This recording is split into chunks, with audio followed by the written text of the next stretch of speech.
देखिए cellular respiration हमने पढ़ा था, उसमें हमने ग्लूकोज के ब्रेक डाउन का मैकेनिज्म पढ़ा था, that was mainly glycolysis. Glucose जो है मोस्टली ग्लूकोज बॉडी का वो ग्लाइकोलिसिस के थ्रू ब्रेक डाउन होता है। द पेस मेकर और the fate deciding step of the glycolysis was fructose 6 phosphate to fructose 1,6 bis phosphate formation. जब भी फ्रक्टोज 6 फॉस्फेट से फ्रक्टोज 1,6 बाइफॉस्फेट बन रहा था, यहाँ एंजाइम था फॉस्फोफ्रक्टोकाइनेज। तो ये एंजाइम सबसे ज्यादा इंपॉर्टेंट है ये डिसाइड करने के लिए कि ग्लाइकोलिसिस ही होगा, क्योंकि इस स्टेप के बाद ये इरिवर्सिबल स्टेप था, ये वापस फ्रक्टोज 6 फॉस्फेट में चेंज नहीं होता। फ्रक्टोज 6 फॉस्फेट वापस ग्लूकोज 6 फॉस्फेट में चेंज नहीं हो सकता, और कोई अल्टरनेटिव पाथवे से ग्लूकोज ब्रेक डाउन नहीं होगा। ठीक है, हालांकि ग्लूकोज 6 फॉस्फेट भी इरिवर्सिबल था, ग्लूकोज नहीं बनता वापस, यानी ये तो डिसाइड हो जाता है कि ब्रेक डाउन होगा ग्लूकोज 6 फॉस्फेट बनते ही, बट ये डिसाइड नहीं होता कि किस मैकेनिज्म से होता है। तो ग्लाइकोलिसिस को डिसाइड करने वाला स्टेप था फॉस्फोफ्रक्टोकाइनेज एंजाइम वाला स्टेप, कि जब फ्रक्टोज 1,6 बाइफॉस्फेट बन जाता है। ठीक है, तो वो जो डिसाइडिंग स्टेप था वो ग्लाइकोलिसिस के लिए था। इसका मतलब कोई अल्टरनेटिव पाथवे भी है ब्रेकडाउन का। तो जो अल्टरनेटिव पाथवे है ब्रेकडाउन का उसको हम कहते हैं oxidative pentose phosphate pathway.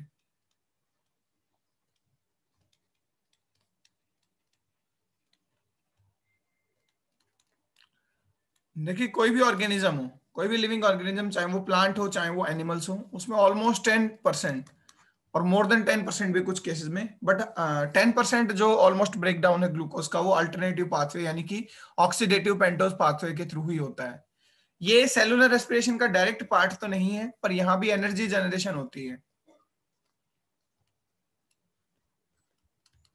Energy generation तो होता है, और इवन ओनली ग्लाइकोलिसिस की बजाय अकेले ग्लाइकोलिसिस से अगर कंपेयर करें तो यहां पर मोर एनर्जी बनती है, मोर एनर्जी देन ग्लाइकोलिसिस।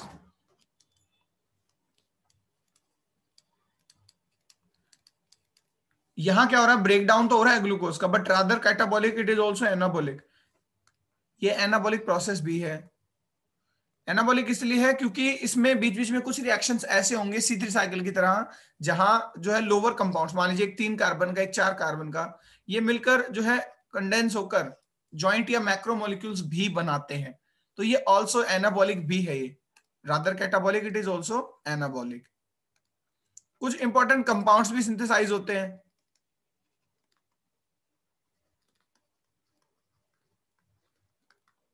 ठीक है, इसका सिग्निफिकेंस में भी बात करेंगे। इंपॉर्टेंट कंपाउंड जैसे कि ribose 5 phosphate, ribose 5 phosphate compound इसी पाथवे से सिंथेसाइज होता है, या इस पाथवे से भी सिंथेसाइज होता है, ये कहेंगे एग्जैक्टली। तो वो जो है वो प्रिकर्सर है न्यूक्लियोटाइड्स का। डीएनए आरएनए के जो न्यूक्लियोटाइड है, जैसे एडेनिन, ग्वानिन, साइटोसिन, तो उन सब के अंदर राइबोज शुगर होती है, तो राइबोज 5 फॉस्फेट उसका प्रिकर्सर है, इन्हीं से बनते हैं। कुछ और इंपॉर्टेंट कंपाउंड बनते हैं, जैसे इरिथ्रोज 4 फॉस्फेट बनता है। ठीक है, तो चाहे एनिमल्स हो चाहे प्लांट्स हो, एरिथ्रोज बहुत ज्यादा इंपॉर्टेंट है, क्योंकि एरिथ्रोज जो है अगर एनिमल्स की बात करें तो उनमें, या ह्यूमंस की बात करें, रेड ब्लड सेल बनाने में हेल्प कर सकता है, डिफरेंट एरोमेटिक अमाइनो एसिड्स बनाने में हेल्प करता है। प्लांट है तो बहुत से अमाइनो एसिड बनते हैं। ये चला जाता है सिकिमिक एसिड पाथवे में, और वहां ये डिफरेंट अमाइनो एसिड्स को फॉर्म करने का काम करता है। इसमें राइबुलोज 5 फॉस्फेट भी बनता है, और आप जानते हैं राइबुलोज 5 फॉस्फेट प्लांट के लिए तो कितना ज्यादा इंपॉर्टेंट है। ये डार्क रिएक्शंस में C3 साइकिल में कार्बन को फिक्स कराने के लिए हेल्प करता है, CO2 फिक्सेशन में। तो इस तरह से इसमें कई कंपाउंड सिंथेसाइज होते हैं, इसीलिए इसको हम एक तरह से एनाबॉलिक भी कहते हैं, कि ये चीजों को तोड़ तो रहा है। ऑफ कोर्स ग्लूकोज का तो ब्रेक डाउन हो रहा है, वही बात है कि क्योंकि ग्लूकोज के पाथवे, ये ब्रेक डाउन का पाथवे अल्टरनेटिव, बट उसके साथ ही साथ इसमें चीजें सिंथेसाइज भी होती हैं, इसीलिए एक इंपॉर्टेंट पाथवे है। लोकेशन इसकी भी साइटोसोल होती है, क्योंकि ग्लूकोज ग्लाइकोलिसिस में भी साइटोसोल में ही टूटता था, साइटोप्लाज्म में, तो इसकी भी लोकेशन जो है वो साइटोप्लाज्म है। समटाइम्स अगर प्लांट्स की बात करें तो प्लांट्स में ये कुछ part, some part also in plastid.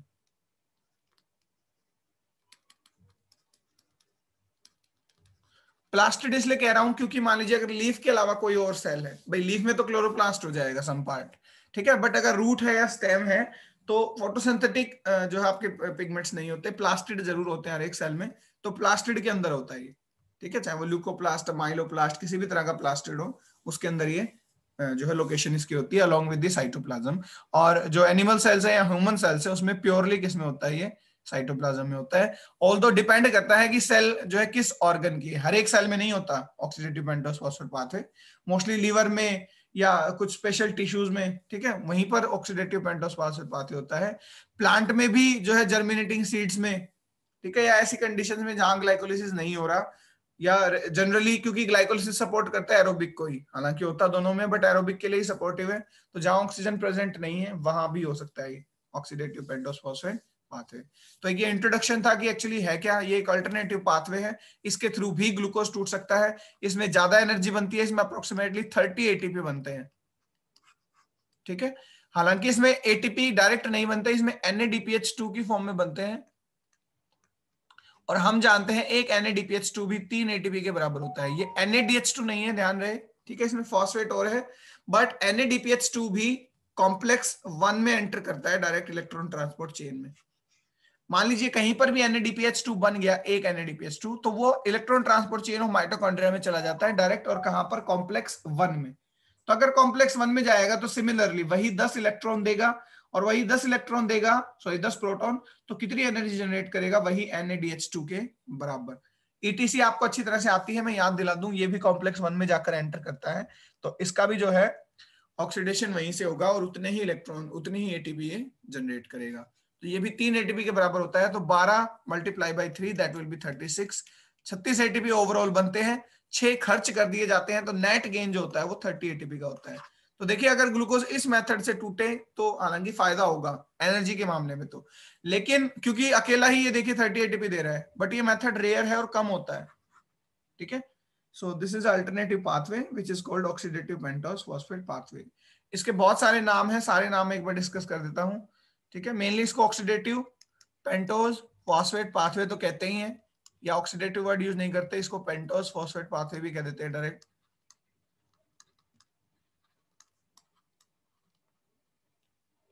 ऐसा इसलिए होता है क्योंकि इसमें 5 कार्बन के शुगर जनरेट होते हैं जिनके ऊपर फॉस्फेट ग्रुप बियर है, पेंटोज फॉस्फेट, ठीक है। और वो 5 कार्बन की शुगर ऐसी होती है जो प्लांट के लिए या किसी भी एनिमल के लिए भी अगर बात करें तो वो बहुत ज्यादा इंपॉर्टेंट है। तो इसको पेंटोज फॉस्फेट पाथवे भी कहते हैं, इसको डायरेक्ट ऑक्सीडेटिव पाथवे भी कहते हैं। डायरेक्ट ऑक्सीडेटिव पाथवे इसलिए कहते हैं क्योंकि जो है आपका ग्लूकोज मॉलिक्यूल वो डायरेक्ट ऑक्सीडाइज हो जाता है, यहाँ पर वो ग्लाइकोलिसिस में एंटर नहीं करता, वो क्रैब साइकिल में एंटर नहीं करता, यहाँ पर जो है डायरेक्ट ऑक्सीडाइज हो जाता है, इसलिए इसको डायरेक्ट ऑक्सीडेटिव पाथवे भी कहते हैं। इसको हेक्सोज मोनोफॉस्फेट शंट भी कहते हैं।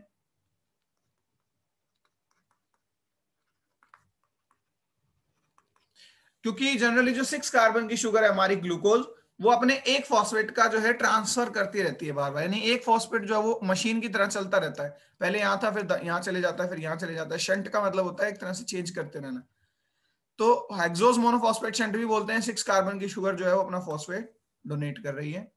उसके अलावा इसको जो है हम वॉरबर्ग डिकेंस पाथवे भी बोलते हैं, वो साइंटिस्ट जिनने इनको डिस्कवर किया था, वॉरबर्ग एंड डिकेंस पाथवे, ठीक है, 1938 में इसको डिस्कवर किया था। तो इसको हम वॉरबर्ग डिकेंस पाथवे भी कह सकते हैं, और एक नाम और हो सकता है इसका, फॉस्फोग्लूकोनेट पाथवे।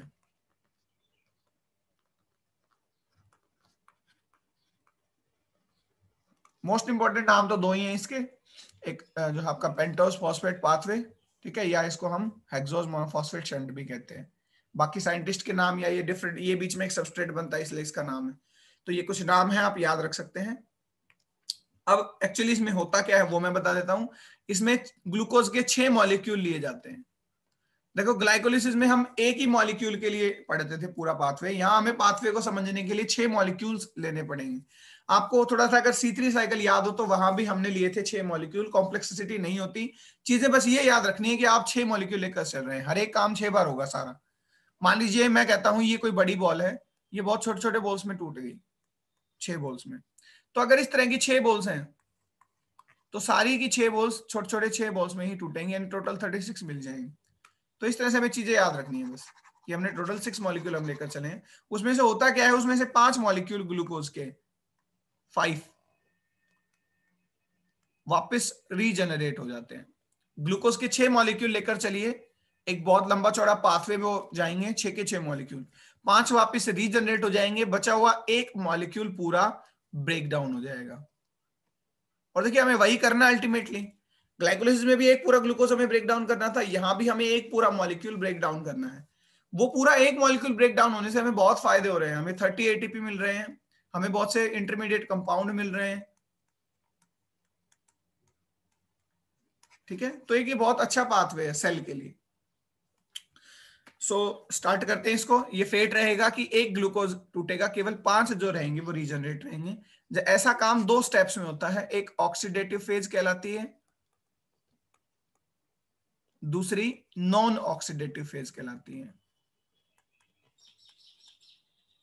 देखिए इसका नाम ऑक्सीजन की वजह से ऑक्सीडेटिव फेज नहीं है, यहां ग्लूकोज का ऑक्सीडेशन ही हो रहा है, यानी यहां पर इलेक्ट्रॉन्स और प्रोटॉन्स रिलीज किए जा रहे हैं, ठीक है। सबस्ट्रेट जो है वो अपने इलेक्ट्रॉन प्रोटॉन को रिलीज कर रहे हैं, इसीलिए ऑक्सीडेटिव पेंटोस फॉस्फेट पाथवे है। तो पहली जो फेज रहेगी ऑक्सीडेटिव फेज, इसमें एनर्जी बनेगी, ठीक है। ध्यान से समझिए, 2 फेज है, oxidative phase, non oxidative phase. सारा काम हमें क्या करना है, 2 चीजें, एक तो सबस्ट्रेट बनते रहे अच्छे अच्छे इंपॉर्टेंट, दूसरा एटीपी भी बने यानी एनर्जी भी बने। एनर्जी डायरेक्ट 30 नहीं बनती एटीपी, एनर्जी बनती है 12 NADPH2 की फॉर्म में।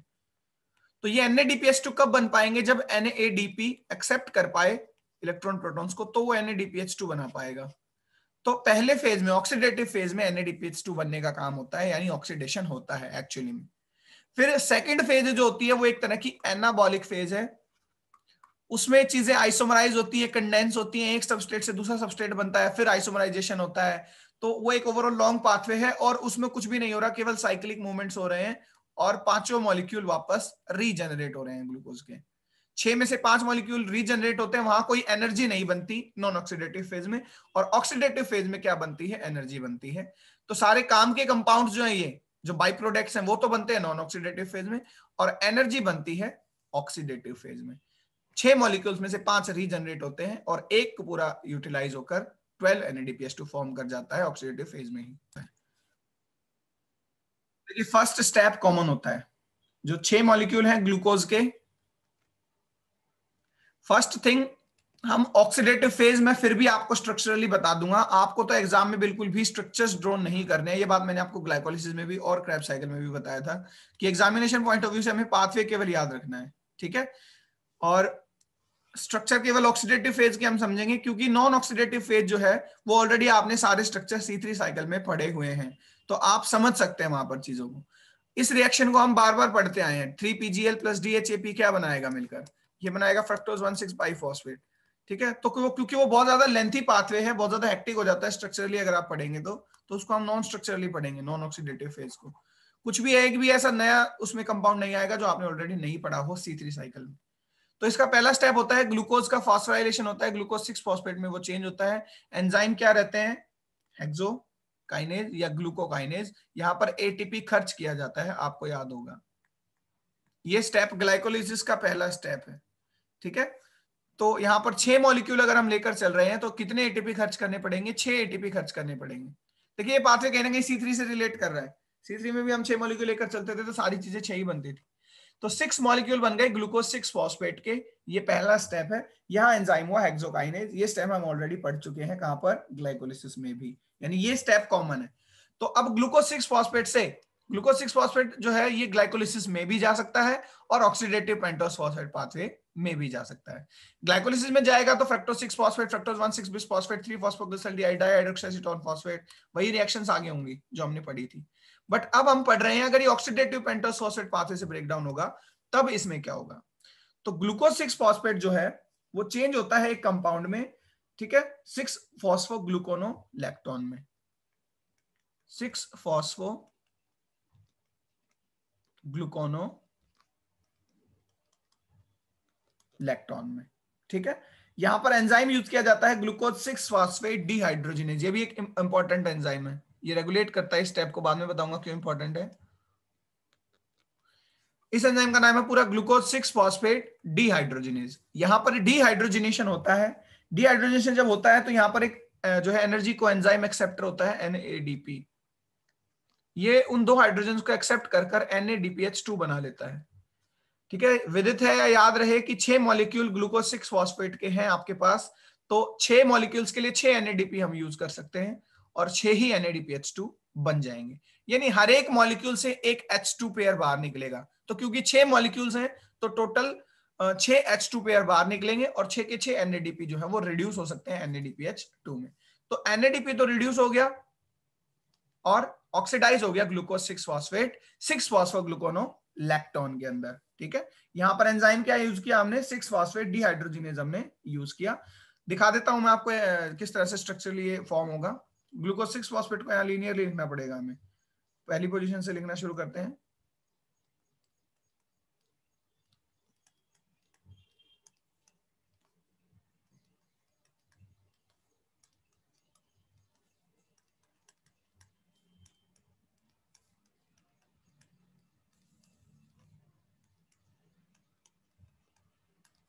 देखिए 1 2 3 4 5 6 ये है ग्लूकोज 6 फॉस्फेट। इसमें से 2 हाइड्रोजन निकालने हैं सिंपली NADP के लिए। ग्लूकोज 6 फॉस्फेट डिहाइड्रोजिनेज एंजाइम रहेगा, ये पहला एंजाइम है इस रिएक्शन का, क्योंकि वो तो कॉमन पाथवे है ग्लूकोज 6, हालांकि वो इसमें इंक्लूड करेंगे हम ग्लूकोज 6 फॉस्फेट बनना, बट वो आप समझ सकते हैं। यहां जो 2 हाइड्रोजन निकलते हैं, ठीक है, वो निकलता है एक तो भाई सेकंड पोजीशन से, यहां से ये वाला, और दूसरा निकलता है फर्स्ट पोजीशन से, दिस वन। ये 2 हाइड्रोजन जब निकल जाते हैं रिंग स्ट्रक्चर में क्या होता है कि जो आपस में अटैच हो जाएंगे सेकंड कार्बन और sorry not second, this is fifth carbon, fifth carbon और पहला कार्बन आपस में अटैच हो जाएंगे। तो यहां से H हटा दीजिए, यहां से H हटा दीजिए, ठीक है, ये O के थ्रू दोनों आपस में अटैच हो जाएंगे और एक कीटोन बना लेंगे यहां से। ये O यहीं पर था, देखिए ध्यान रहे, यहां OH था, यहां H था, मैं दोनों H हटा रहा हूं, O को अभी भी हम यूज करेंगे। O के थ्रू दोनों कार्बन बाइंड हो गए। ये जो स्ट्रक्चर बनती है 1 2 3 4, ये जो स्ट्रक्चर बनती है ये कहलाता है 6 फॉस्फोग्लूकोनोलैक्टोन।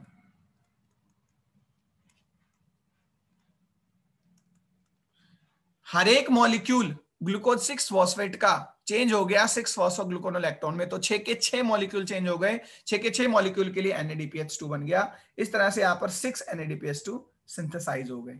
ठीक है, तो ये होता है एक स्टेप। इस स्ट्रक्चर को मैं बने रहने देता हूं ताकि नेक्स्ट भी हम डिस्कस कर सके इसमें। अब ये जो लैक्टोन है ये एसिड में चेंज होगा अपने में, तो इसका एसिड होता है 6 फॉस्फोग्लूकोनो एसिड 6 फॉस्फोग्लूकोनिक एसिड, इसको ग्लूकोनोलेट भी कह सकते हैं। देखिए सक्सिनेट कहें, सक्सिनिक एसिड कहें, पायरुवेट कहें, पायरुविक एसिड कहें, तो 6 फॉस्फोग्लूकोनिक एसिड कह सकते हैं या 6 फॉस्फोग्लूकोनोलेट कह सकते हैं। यहां पर एक चीज कंफ्यूज नहीं होना है, बार बार पोजीशन 6 है ये और मॉलिक्यूल भी 6 चल रहे हैं। ग्लूकोज के 6 मॉलिक्यूल लेकर चले थे, अभी तक ग्लूकोज का मॉलिक्यूल पूरी तरह से ब्रेक डाउन नहीं हुआ है, यानी कहीं भी रीजनरेशन की जरूरत नहीं पड़ रही है, अभी तक सारे 6 ही मॉलिक्यूल चल रहे हैं, उसका यूटिलाइजेशन नहीं हो रहा अभी तक। तो यहां जब 6 मॉलिक्यूल बनते हैं तो यहाँ पर एंजाइम होता है आपका लैक्टोनेज या लैक्टोनेज पूरा नाम, तो हम जनरली क्योंकि सबस्ट्रेट के नाम पर ही है तो इसको हम कह सकते हैं लैक्टोनेज। यहाँ पर एंजाइम यूज होगा लैक्टोनेज। ठीक है, लैक्टोनेज क्या करेगा, सिंपली इसमें आपका जो है इसको चेंज करेगा 6 फॉस्फोग्लूकोनोलैक्टोन को, ध्यान रहे, ठीक है, 6 फॉस्फोग्लूकोनोलैक्टोन को चेंज करेगा 6 फॉस्फोग्लूकोनिक एसिड में। यहां पर कोई डिहाइड्रोजनेशन नहीं होता, यहां पर हाइड्रोलिसिस होता है, यानी यहां पर वाटर ऐड होगा।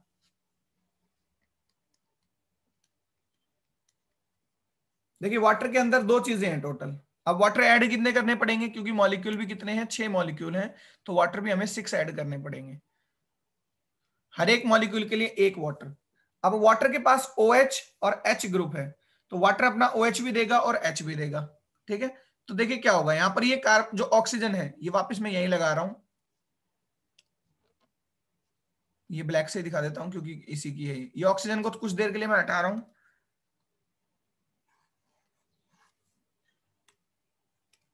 देखिए ऑक्सीजन तो यहीं लग जाएगी। अब वाटर से, मान लीजिए वाटर को मैं इस कलर से दिखा रहा हूं, तो वाटर से OH तो यहां लग जाएगा और H यहां लग जाएगा। अब ये फिर से स्टेबल कंपाउंड बन गया और ये एसिड बन गया, देखिए कार्बोक्सिलिक ग्रुप हो गया, तो ये हो गया 6 phosphogluconic acid. 6 phosphogluconic acid, simply electron को स्टेबल कर दिया कैसे, एक H यहां देकर और OH वहां देकर। तो ये बन गया 6 फॉस्फोग्लूकोनिक एसिड। यहाँ एंजाइम रहेगा लैक्टोनेज, और यहाँ क्या होगा, सिर्फ हाइड्रोलिसिस होगा, यानी वाटर ऐड होगा। ओके देखिए नेक्स्ट स्टेप देखिए, ऑक्सीडेटिव फेज का लास्ट स्टेप। अभी ऑक्सीडेटिव फेज चल रही है, इसमें एनर्जी बन रही है, अभी तक 6 NADPH2 बन चुके हैं। अब क्या होगा, देखिए 6 मॉलिक्यूल हैं। ध्यान रहे ग्लूकोज में अगर 6 कार्बन थे, कहीं भी डीकार्बोक्सिलेशन तो नहीं हुआ है, तो 6 फॉस्फोग्लूकोनोलैक्टोन में भी 6 कार्बन है और ग्लूकोनिक एसिड में भी 6 कार्बन है। वी कैन काउंट 1 2 3 4 5 6, 6 ही कार्बन चले आ रहे हैं अभी तक। अब डीकार्बोक्सिलेशन होता है और डिहाइड्रोजिनेशन भी होता है, दोनों काम होते हैं। तो ये जो 6 फॉस्फोग्लूकोनिक एसिड है that undergoes both dehydrogenation as well as the decarboxylation, तो यहां दोनों एंजाइम्स काम करेंगे। ठीक है, पूरा नाम रहेगा फॉस्फोग्लूकोनिक ग्लूकोनेट डिहाइड्रोजिनेज, या डिहाइड्रोजिनेज सिंपली हम लिख सकते हैं। जब डिहाइड्रोजिनेशन होगा तो यहां पर और 6 NADPH2 बनेंगे, क्योंकि मॉलिक्यूल्स तो 6 चले आ रहे हैं, तो 6 NADP फिर से चेंज हो जाएंगे 6 NADPH2 में।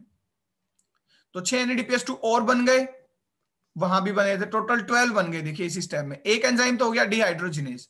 दूसरी चीज, दूसरा एंजाइम यूज होगा डीकार्बोक्सिलेज। डीकार्बोक्सिलेज इसमें से CO2 को एलिमिनेट कराएगा, तो 6 मॉलिक्यूल है, तो टोटल 6 ही मॉलिक्यूल CO2 के भी एलिमिनेट होंगे।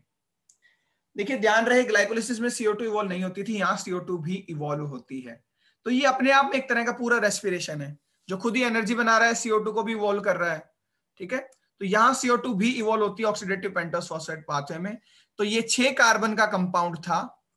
एक नॉलेज के लिए 6 कार्बन का मैं बता रहा हूं आपको, यहाँ लिखते नहीं है, साथ साथ हम यहाँ मॉलिक्यूल जरूर लिखते हैं कि मोल्स जो है वो 6 थे टोटल।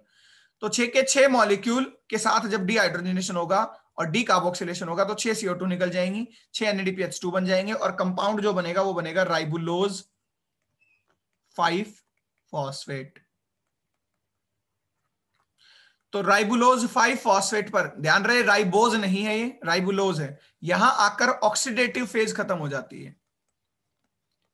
ऑक्सीडेटिव फेज में हमें मिला क्या, हमें मिले 6 CO2 जो कि गैस की फॉर्म में बाहर निकल गए, हमें मिले 12 NADPH2, 6 यहां पर और 6 यहां पर, 12 NADPH2 मिले, जो कि बहुत हाई एनर्जी है।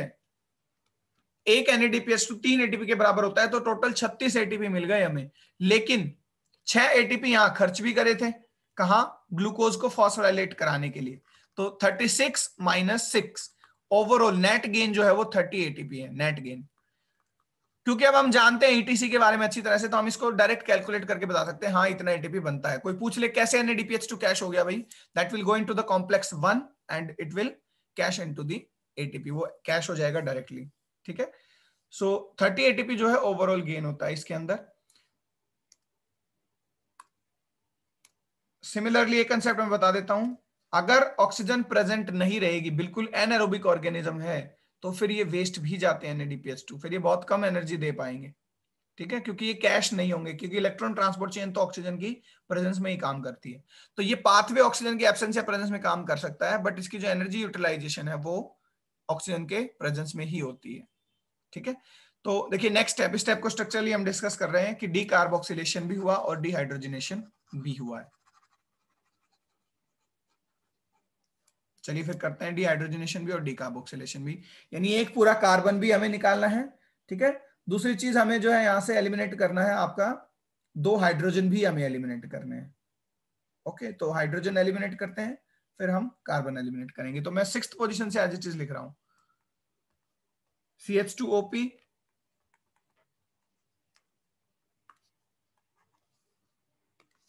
ठीक है, उसके बाद 5th पोजीशन को भी एज इट इज लिख रहा हूं, ये एरो नहीं लगाएंगे, this is bond between carbons.